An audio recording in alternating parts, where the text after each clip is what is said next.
Hi everyone, you're welcome to Qlick Sports. This is our weekly news updates. My name is Shalom Habu, and without any further ado, let us jump into our stories for the week. In the football weekend review, in the EPL, it was a great weekend football, especially for those at the top of the table. We saw Arsenal defeat Spurs by 3-1 in what was an effective performance by the Gunners. They were able to brush their rivals aside by scoring 3 goals. Even though they conceded 1 goal, it was still a very dominant performance on Arsenal's part, and credit to Mikel Arteta's men. They are gradually proving their doubters wrong and may it continue.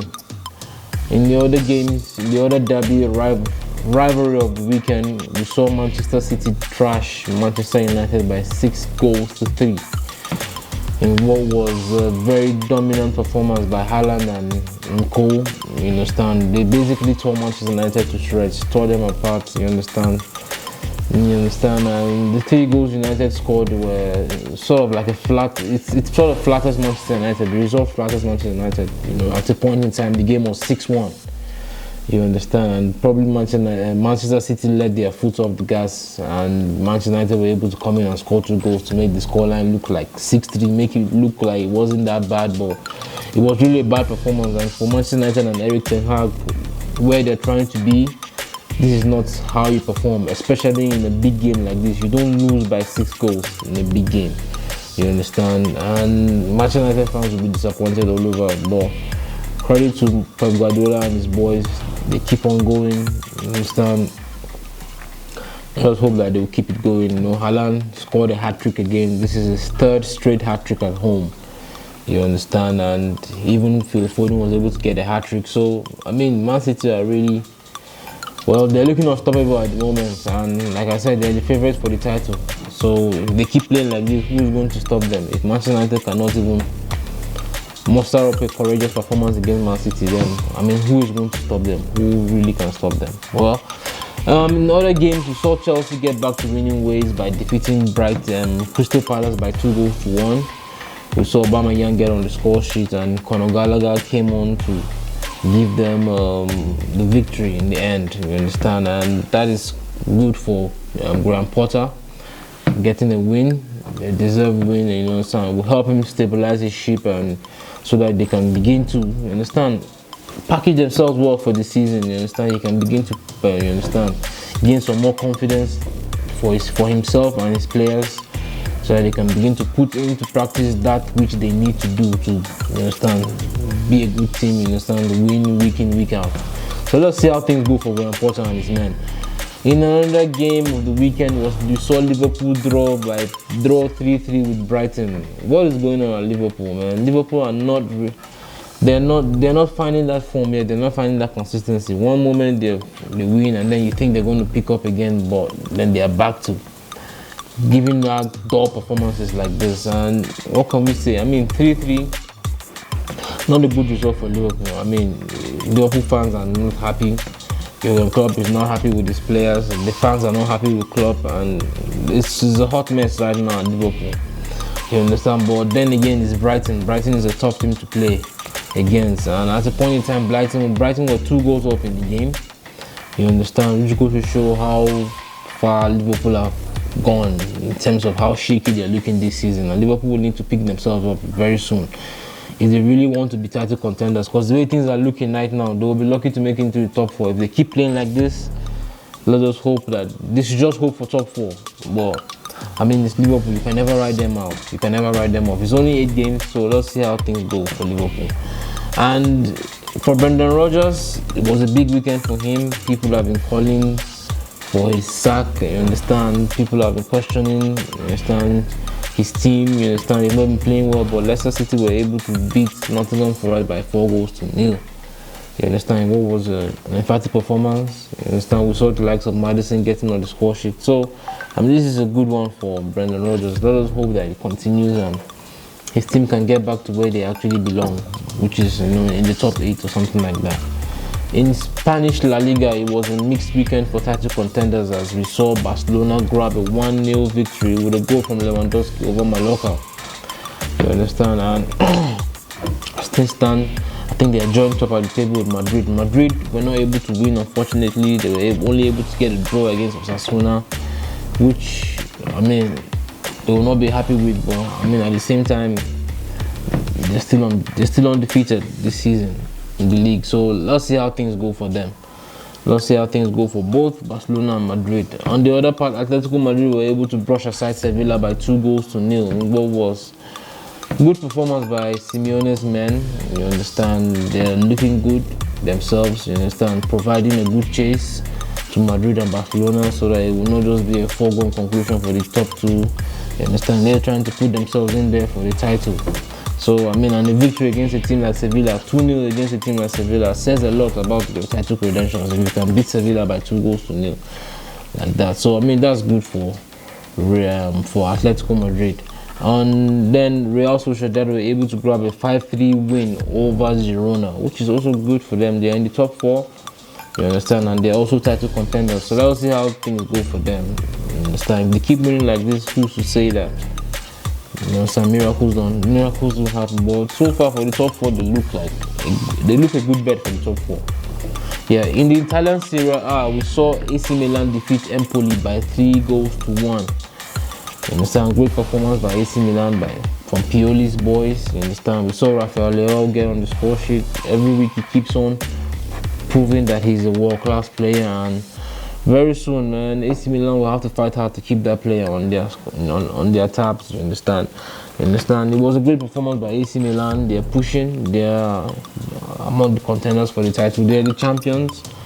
And you understand, performance like this only go on to just convince the neutrals like us that yes, they actually are favorites for the title. And if they keep playing like this, there's no stopping AC Milan. And some Juventus were able to get back to winning ways finally against Bologna, and this is good for Juventus. You understand, good for Massimo Allegri, who needed this victory. You understand. Prior the week before, there were rumors about Antonio Conte being touted as his replacement in case he gets sacked, and a victory like this, 3-0, you understand, 3 of his attackers getting on the score sheet. You understand, Dusan Vlahovic, Arkadiusz Milik, and Kostic were all able to get a goal. You understand, this can only serve to ease the pressure on Massimo Allegri, extend his stay at the club, and also help get Juventus back to winning ways, help build their confidence back, and hopefully this may continue. We saw Inter Milan lose by 2-1 against Jose Mourinho's AS Roma. Wow, we saw Paulo Dybala get on the score sheet. He came back to haunt Inter Milan after they turned down the chance to sign him.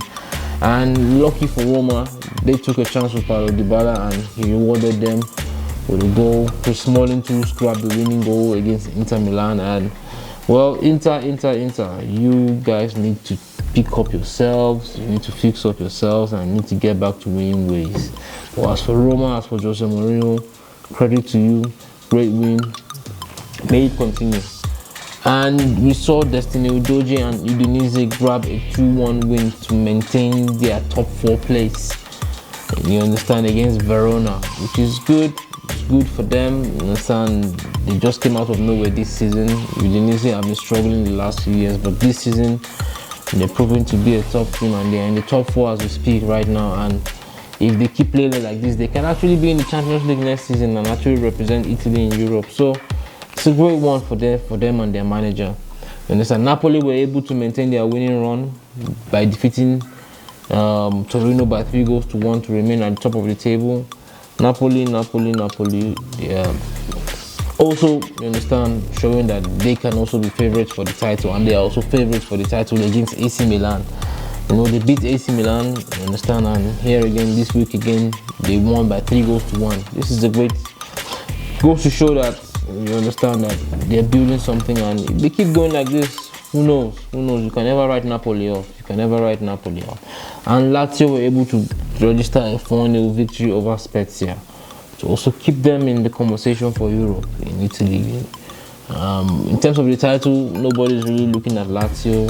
You understand, they're not that consistent, but when it comes to making it into Europe, maybe the Champions League, maybe Europa League, or whatever it is, well, they're a good bet for that. And they keep playing as well as they did this weekend. Who knows what they can achieve this season? Let us hope that Sergei and his teammates will pull up something nice this season. In France, in the French Ligue 1, we saw PSG defeat Nice by 2-1, with goals from Lionel Messi and Kylian Mbappe to keep them at the top. And then in second position, we saw Marseille defeat Angers by 3-0. Well, Marseille are providing a chase, and this season they are the ones that are looking to pull PSG from the top of the league and some put their hands on the League 1 title. So let's see how it goes for them. Let us hope that they can maintain the good form, you understand, and they can lay their hands on the French league title. And well, PSG don't look like they're stopping anytime soon. You understand? If Messi is not providing today, we didn't see Neymar on the score sheet, but we got to see Messi and Mbappe. Who knows? Next week is going to be the Neymar show. So I mean, who's to say that anybody can actually pull PSG off the top of the table? Let's see how it goes in France. It's looking exciting this season. In the German Bundesliga, well, a sad weekend for Borussia Dortmund again, as they lost by 3-2 again this season. Where do we start with Borussia Dortmund? It's not been a great start to the season, although they are still in the top 4. I mean, it's not been the greatest start. It's not been the most consistent start, and they need to get back to winning ways. It's not great for them losing, you understand? And for Bayern Munich, they won by 4-0 against rivals Leverkusen. We saw 4 goals from 4 different scorers. The front 4, Leroy Sané, Thomas Müller, Musiala, and Sadio Mane all got on the score sheet against Bayern Leverkusen, a top team in Germany as well. So this is a great win for Bayern Munich. A great win also to ease the pressure on Julian Nagelsmann, because he's been coming under some pressure lately at Bayern because the performances have not been that great. But this was a great performance, and may it continue for them. RB Leipzig maintained their good form by thrashing Bochum by 4-0 with goals from Timo Werner and Nkunku. Both of them actually grabbing a brace, and Timo Werner, ever since he left Chelsea, he's looked like a player reborn. He's like a man in form, and it doesn't look like he's slowing down. Nkunku, who will be moving to Chelsea very soon, understand? We saw him show that he's truly a world-class player, scoring 2 goals, you understand, to keep RB Leipzig in the conversation for the title and the top of the Bundesliga. So yeah, long may it continue for RB Leipzig and the boys. In combat sports, Chris Eubank Sr. calls for his son's grudge match with Conor Benn to be boycotted after the former world champion threatened to pull him out of catchweight clash to avoid dangerous weight cut, claiming this is how brain injuries happen. Well, where do we start? I don't know what to say about this, but what I can say is there any point to all this, Chris Eubank Sr.? You understand? All this talk in the media about trying to pull your son out of the fight. I mean, he signed up for the fight. He signed the contract already, and he knows what he signed up for. So while it may be hard for you as a father to watch your son put himself through so much risk going to a fight, I mean, at the end of the day, he's a man, and he has to do what a man has to do. What a man has to do. He signed the contract. The only thing I can say is just pray, hope, pray for your son, support your son, and hope that he comes out well and with a victory as well, because I'm rooting for him. And in other news, Joe Joyce calls out Anthony Joshua for a fight on December 17th if his Tyson Fury showdown collapses, as he calls it an easy fight to make, after telling the Gypsy King his December 3rd slot will be a bit tight for him. So we're seeing Joe Joyce here, fresh off his victory over Joseph Parker, calling Anthony Joshua out, you understand, and saying that the fight will be easy to make and it will be a great fight for Britain. Two Nigerians, 2 British fighters. Will be a big fight to happen in England. It will be great. You understand? AJ needs to pick himself up, and it will be a good opportunity if he can defeat Joe Joyce, who is on the roll right now and is gaining more traction in the heavyweight division. That would be good for AJ. If Joe Joyce defeats AJ, knock AJ off the heavyweight division, place himself as the new guy on the block, and you understand, could be the one challenging Tyson Fury and Alexander Usyk for the title. So yeah, let's see how this goes. Let's see how it goes. We're still waiting for updates about Tyson Fury and AJ's fight. Is that actually going to happen? Is it not? We don't know what is actually going on, but we're still waiting for the updates, and we'll keep you updated on that as the news unfolds. Yeah. Eddie Hearn hits back at very stubborn Chris Eubanks Sr. after he called for a boycott of his own son's fight against Conor Ben over fears about his weight cut, as he insists Junior knows what he signed up for. Now we're back to the Chris Eubanks Jr. story again, and the promoter, Chris Eubanks Jr.'s promoter, is basically calling his fighter's dad stubborn for insisting on the fight to be boycotted. Because basically, how do you expect them to call off the fight at this point? But basically 2 weeks or so to the fight. You cannot expect them to just boycott the fight, and asking people to boycott your own son's fight it's a bit wrong at this point. So basically, you understand, Junior, Chris Eubanks Jr. knows what he signed up for, and we wish him all the best. We hope he comes out hale and hearty, and let's hope that he makes history. You understand? He knows what he signed up for, so let's just wish him all the best. There's no point in going back and forth over this. It's pointless, basically.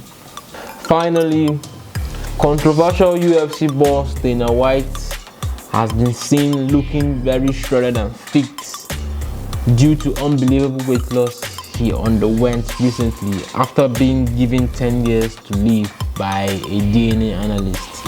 So as we can see Dana White looking in great shape. You understand? Unfortunately for him, he was told he has only 10 years to live by a DNA analyst, and we're still waiting to find out the full details of that, what could be wrong with him.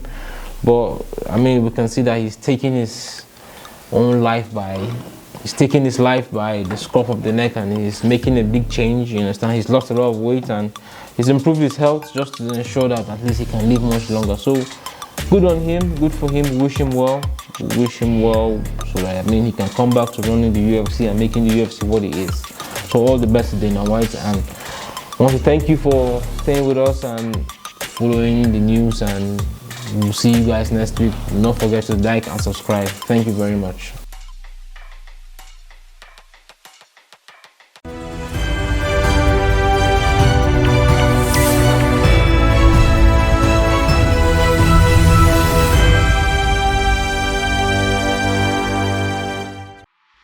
Packaged by iKing Media.